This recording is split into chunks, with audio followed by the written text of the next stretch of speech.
دا نوجوان وی یو شپه مې ټوله شپه د غلطو ملګرو سره تېره کړه چې ستړي شو 3 بجې وې کور ته چې رالمه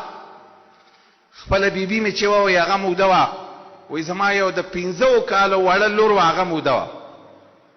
کمرې ته چې رالمه وی ما ویل چې یاره دوی اوده دي پرېږده خپله بله کمره مې په ځان پسې رابنده کړله داسې او ما ویل چې زه لږ نور به فلمونه به لږ نور وګورم لږ دا به تا ته هم پته وي تا نوجوانه وروره فیغلې خورې تا ته به دا خبره پته وي دا هغه ټیم دی چې رب العالمین اسمان د دنیا ته راکوزیږي او ما او تا ته وایي ما نه به څوک بخښنه وغواړي ما او تا ته وایي ما نه به څوک دعا وغواړي ما نه به څوک رزق وغواړي ما به څوک رضا کړي ما او تا ته رب العالمین داسې خبرې کوي او نوجوان رور مې په دغه وخت کې د رب العالمین د خفه کولو لارې ګوري وایي زه چې خپل فلم ته کېناستمه لږ ساعت وروسته وایي دروازه مې راپسې کولاو شوه زما وړه لور د 15 کالو وی ما ته مخامخ ویل دروازه کولاو کړه ما ته ویل چې پلارا یا ابي پلارا عیب علیک یا والدی اتق الله بابا دا ډیر لوی ګناه ده بابا د الله نه ویریږه دا ګناه مکوا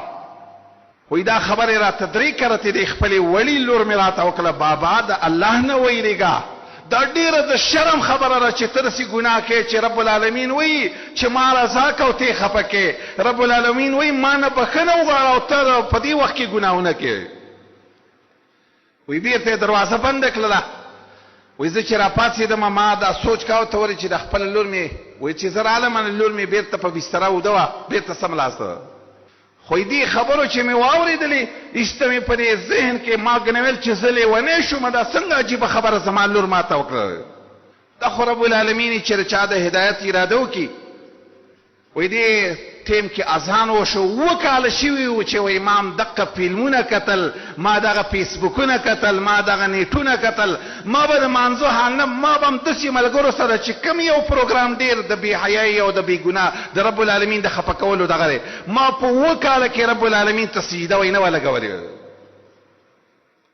سهار وایي اذان چې وشولو بس هر څه و ما ویل چې جومات ته به لاړ شم وایي جومات مخکې نه زما د مانځه سره مینه نه وه چې د جماعت امام چې الحمدلله وی ما په دې زړه کې یو اثر وکړ دې خبرو زه حیرانه شوم وی ما چې کله سجده ولګوله زما د سترګو نه بې اختیاره اوښکې لاړل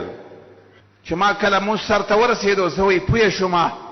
چې زما زړه ته هغه ایمان چې زما د زړه نه وتېرې دا بیرته زړه ته راواپس کېږي لږ ساعت جومات کې کېناستلم بیرته چې کور ته رالم وی نور کله به زه چې دفتر ته تلم وایي دا وخته به تلم په دغه ورځ باندې وختي لاړم وایي یو ملګری راته ویلې چې نن څنګه وختي رالې نور کله خو ته ډېر ناوخته وجه دا وه چې یو سړی ټوله شپه فلمونه وګوري هغه به څرنګې خپله ډیپټي د دنیا سر ته ورسوي او یا به څرنګې د دین کار وکړي دا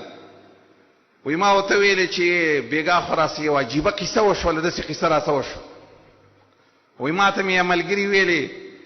چې رب العالمین د باندې رحم ځکه کړی دی چې د لور په ځای باندې د ملک الموت درلېږلی وی او د قټیم دی د ساه د اخیستلی وی او د دې فیسبوک او د دې بېحیایي د پاسه د دې فلم د پاسه د نه ساه اخیستې وی خبرې کولې